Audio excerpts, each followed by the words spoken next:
نوتدونی اولین فروشگاه نوت موسیقی در ایران.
سلام دوست من، شما پیشنمایش این آموزش رو مشاهده کردید.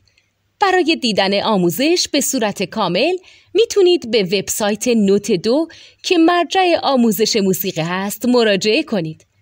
همچنین برای تهیه نوت موسیقی مرتبط با این آموزش هم میتونید به وبسایت نوتدونی که بزرگترین آرشیو نوت موسیقی در ایران هست مراجعه کنید.